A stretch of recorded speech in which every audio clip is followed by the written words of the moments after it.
Have you ever walked into a high-end jewelry store, looked at a diamond gleaming under those perfectly angled display lights, and just wondered?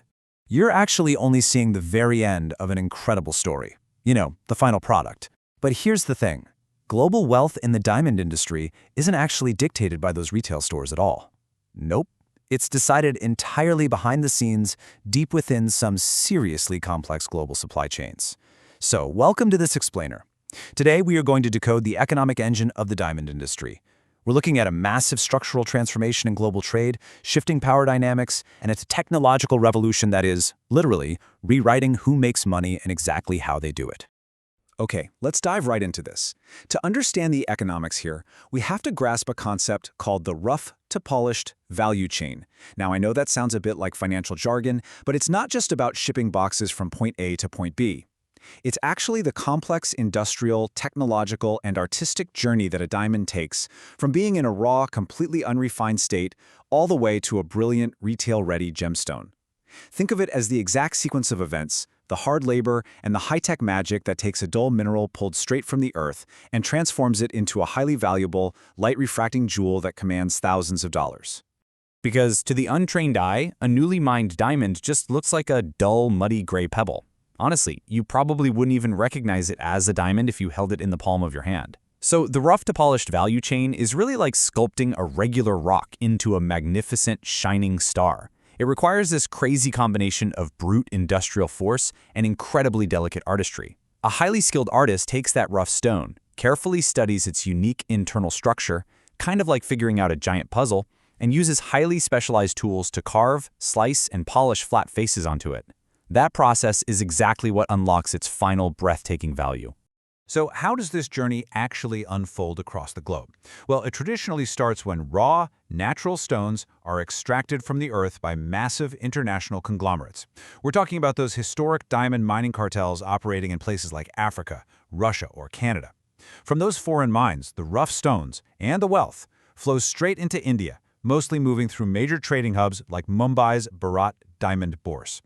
But the actual physical transformation, that happens a bit further up the coast, in Surat, a city in the Indian state of Gujarat. Down there, the stones are meticulously cut and polished by incredibly skilled artisans known as Karigars. And finally, the whole shebang wraps up when these polished, finished diamonds are exported out of India to global retail markets, eventually landing in jewelry stores in New York, London, Tokyo, and beyond. Now, what's absolutely fascinating here is the sheer scale of this operation. Just let this sink in for a second. Roughly 9 out of every 10 diamonds polished worldwide pass through the factories of Surat, India. 9 out of 10. That is a staggering level of geographic concentration. Surat isn't just a player in the global diamond processing sector, it is the undisputed epicenter. I mean, if you are wearing a diamond right now, there is a 90% chance it was transformed from a rough stone into a polished gem by a Karigar in Surat. Understanding Surat's absolute dominance is crucial to grasping the massive financial shifts we're about to explore. And here is where we uncover the central conflict of our whole narrative. Historically, processing natural diamonds was a high-volume, low-margin grind. These processors were adding a razor-thin 3 to 5% of value to the raw stone, mostly because the upstream mining cartels held literally all the leverage. They captured the lion's share of the profit before the stone ever even reached India, leaving the processors totally squeezed. But enter lab-grown diamonds, or LGDs. These completely rewrite this dynamic.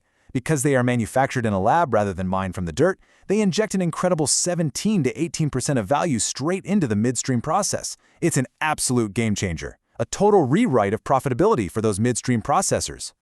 And because of those massive margins, we are witnessing a historic tipping point in pure volume. If we look at projected fiscal year 26 exports, and this is based on data from the Gem and Jewelry Export Promotion Council, natural diamonds sit at about 16 million carats, but lab-grown diamonds? They've surged to 18.84 million carats.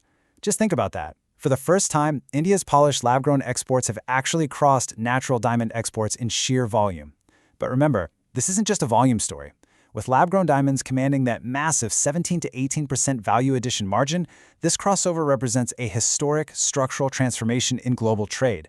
We're talking about shifting billions of dollars in value capture. Let's zoom out to the macroeconomic corporate strategy for a minute to see how companies are actually cashing in on this huge pivot. For decades, Surat was strictly an outsourced processing center for foreign mines. Well, not anymore. Surat is rapidly upgrading into a genuine, high-tech manufacturing leader. They're doing this by mastering domestic growth technologies, specifically things called Chemical Vapor Deposition, or CVD reactors. They are literally growing the diamonds themselves. For listed B2B exporters, companies like Goldiem International and Renaissance Global, this is just huge. By backward integrating and growing their own rough stones, they don't have to pay a mining cartel at all. They capture that entire 17 to 18% margin themselves. And the final piece of the puzzle? They mount these highly profitable, lab-grown stones into finished jewelry pieces, commanding higher making charges and permanently changing their corporate cash flows and return on capital.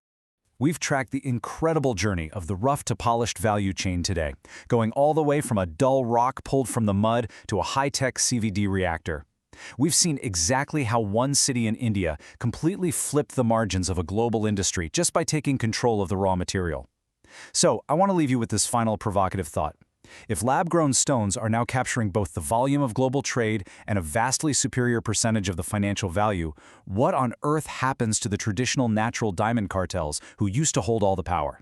The ground beneath these massive global wealth structures is shifting rapidly, and honestly, the next few years in this industry are going to be absolutely fascinating to watch. Thanks for joining me on this explainer, everyone. Keep asking those big questions, and I'll catch you next time.